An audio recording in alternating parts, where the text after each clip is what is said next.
Hello guys, good morning! Ayan, naka-beauty cam ako ngayon kasi nga, syempre gusto kong maging blooming. Charis, kahit di naman totoo to.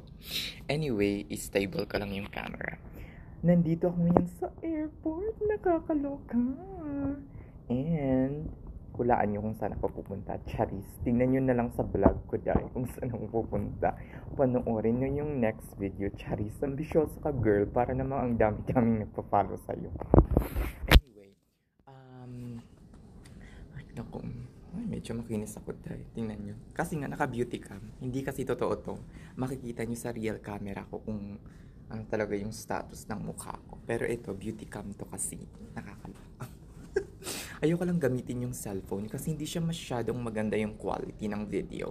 Cherries, quality ang na ano. Ano ka? Sikat na vlogger. Pilingera ka talaga, Dai.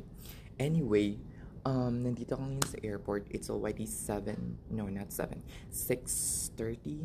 At siguro mga 5 to 10 minutes na lang mag-board na kami. So, ay nako, late ako nagising and dumating ako ng airport. Siguro mga 6 o'clock na mga inday. Nakakaloka. And usually, ang alam ko, dapat one hour before your flight, dapat nandito ka na para ma-check-in mo ng early or ma-check-in mo on time yung bagahe mo. Pero hindi naman pala stricto dito. Sana hindi ko na chinek-in yung aking bagahe. Wala naman talaga akong bagahe. Meron lang akong Delta Sky Miles Club, Delta Sky Miles credit card na pag meron ka nun, eligible ka for one pre-check-in baggage without paying for it. So, inavail ko yon, pero sana hindi ko na lang inavail yung pre-check-in baggage kasi pagdating ko ng New York, uy, alam niyo na kung saan ako pupunta. Pagdating ko ng New York, so kukunin ko pa yun sa carousel, so mahassle pa ako. Tingnan niyo naman dahil yung mga kasama ko, as in meron ng backpack, meron pang parang trolley na dala. So dito hindi sila masyadong stricto, hindi katulad ng Cebu Pacific kapag basic economy ka lang. Ay nako, dead ma talaga ang mga lola mo. Harangin ka dahil dapat 7 kilogram na. Dito hindi na tinitimbang yung carry on. Pero yung check-in ata, tinitimbang nila yung check-in. Masyado silang strict sa check-in. Pero sa carry-on, dead ma lang. Kasi ang dami nga, yung iba, siguro mga 10 kilos or 14 kilos. Pero dead ma na ako sa kanila dahil. At least, naka-backpack lang ako ngayon. Ayan, nagpapaboard na guys. Baka maiwanan pa ako ng eroplano.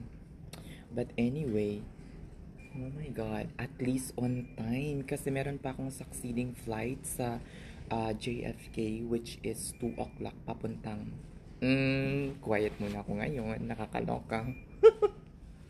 Anyway, see you there, guys. Ayan, siguro mga ilang minuto na lang mag-aano na yan. Alis na yung aeroplano. Sana nga on time makarating para 9 o'clock or 10 o'clock nasa LaGuardia na ako. Para hindi ako magkahol sa oras. Kasi meron akong 2 or 3 o'clock flight sa JFK. And that is an international flight. Dahil kailangan ko mga 3 hours before nandun na ako. Yan, kailangan ko na atang pumunta dun, guys. OMG. Inaantay ko lang mag 5 minutes itong para medyo mahaba yung video natin kasi parang mapo-vault into short or something, short videos, I don't know, diba? Ayan, ayusin ko muna yung buhok ko. I'm so excited kasi ilang buwan din akong overtime, and 2 weeks akong mawawala at makakapagpahinga. Nakakaloka. I'm so excited for this rest. Pagbalik ko, ganun ulit, work na naman. Pero at least nakapagpahinga tayo ng 2 weeks, besh. Na-refresh yung utak natin at yung mind natin sa lahat ng bagay. Ayan, papunta na ata tayo. Yan, sige na guys, babush na at see you na lang later. Diba? Initial upload ko lang to sa cellphone kasi syempre kung sa camera ko kasing gagamitin ko sa mag-edit pa and matatagalan pa.